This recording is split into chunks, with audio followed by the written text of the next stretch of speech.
The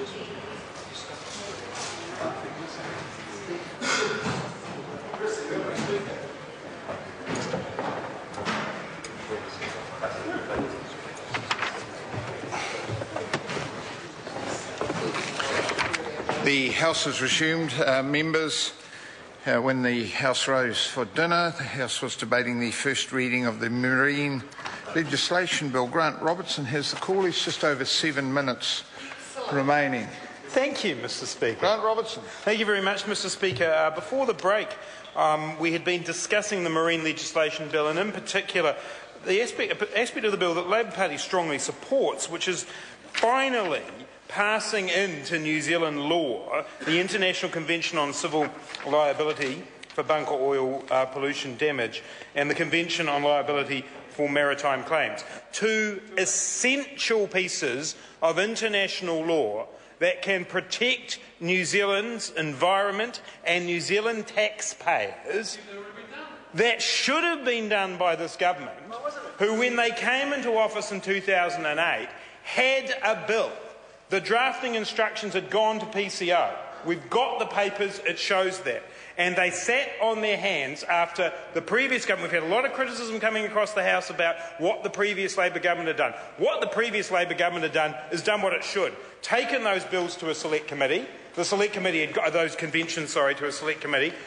The select committee had looked at them and approved them and said that, and that was in 2008. That was in 2008. The government comes into office, they get a briefing, it says these are ready to go. The drafting instructions have gone to PCO and they sat on their hands. And then in October 2011, we have New Zealand's worst ever maritime disaster, which at the moment the government thinks will cost us up to $50 million. And this government sat on their hands and means that we will wear the majority of that cost as a country. This government has let New Zealanders down. This government has let the people of the Bay of Plenty down because they failed to do their job and put these conventions into law. So today, Mr. Speaker, a bill comes to Parliament and we say, yes, thank you very much, that's great, but it's too little, too late from this government. And Mr. Speaker, while we're on the subject of the arena, it stands to me remarkable as we come towards the 1-year anniversary. We still have not had a proper comprehensive inquiry into our worst ever maritime disaster. This merits a Royal Commission. I know Gareth Hughes from the Greens has been calling for that, Labour's been calling for that, and the government doesn't want to talk about it. And it doesn't want to talk about it because it sat on its hands for 3 years when it should have been putting in place the conventions that would have limited the liability for the taxpayer. It doesn't want to talk about it, Mr. Speaker, because those 5 clear days after the arena ran aground, when so little happened, when something could have been done to prevent the worst of the damage, nothing happened, Mr. Speaker. There should be an inquiry into the arena, and it's outrageous that this government has stepped back from that. So we do welcome the introduction of these conventions into law. We know that this is the right thing to do. The government knows it's the right thing to do. It's just it's taken it 3 years to finally do the right thing. What have they been doing? It's a very good question, Ruth Dyson does. What is this government doing? It's distracted onto issues and stuff-ups of its own making around asset sales. It's not doing the kind of work that's actually important for protecting our environment and protecting New Zealand taxpayers.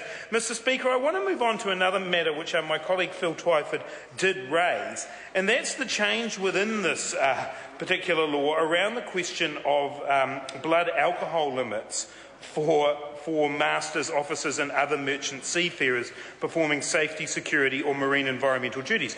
And this comes under the International Convention on Standards of Training, Certification and Watchkeeping for Seafarers. This is an important area. We want to be assured that people controlling vessels in our area are not under the influence of alcohol. So it is fantastic to see that the bill will impose an alcohol limit of 0.05 grams of alcohol per 100 millilitres of blood. That's a very good limit.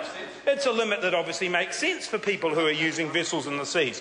Would it not also make sense for people who are using things on land in New Zealand? Because the other side of the House have been telling us, oh no, we can't reduce the blood alcohol limit to 0.05 grams of alcohol per 100 millilitres of blood inside New Zealand. But suddenly a bill shows up, Mr. Speaker, in the House that says we need to do it when people are in control of vessels in our waters. We support that on this side of the House, but I look to the other side of the House and I say, why aren't they capable of putting this in place for the safety of New Zealanders on the roads in New Zealand? And Mr Joyce is here. Mr Joyce is on the other side of the House. Mr Joyce used to think this was a good idea. He went on radio and he said, I was shocked at how much wine I could drink and still be under the limit, but then he backed off.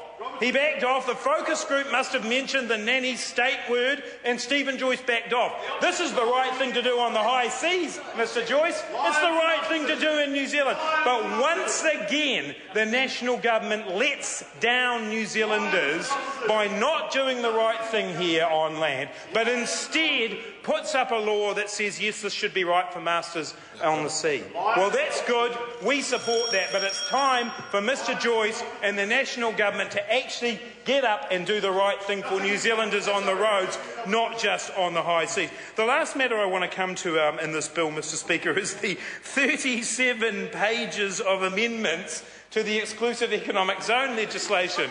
And those people watching on Parliament TV tonight, Mr Speaker, who follow Parliament regularly, may be aware we've spent quite a lot of time recently on the exclusive economic zone bill, so it's some surprise to find that there's another 37 pages of amendment to a bill that we've only just passed in this House. I guess we should count our blessings. The Minister's SOP that she did put up on the EZ bill was long enough, and it would have been a whole lot longer if this had happened. But it does point, Mr Speaker, to the absolute shambles that is lawmaking under this government. So we have a... Maggie Barry says it's called negotiation. That well-known mediator and peacemaker, Maggie Barry, telling us that it's all about negotiation. Well, Mr Speaker, what we know on this side of the House, that this is a bill that should pass. We're supporting it on its first reading, but it's a bill that should have been before this House long ago, Mr Speaker. It would have limited the liability that New Zealanders have had from the RENA. It's something that we want to see pass through this House, but this government needs to own up to New Zealanders that it let New Zealanders down by not putting this legislation in place when it already had the legislation drafted, when it knew it was the right thing to do. It sat on its hands to New Zealanders' costs. Finally tonight they're doing something about it. Gareth Hughes. Kia ora, Mr Speaker. Ngā mihi nui kia koutou. Kia ora.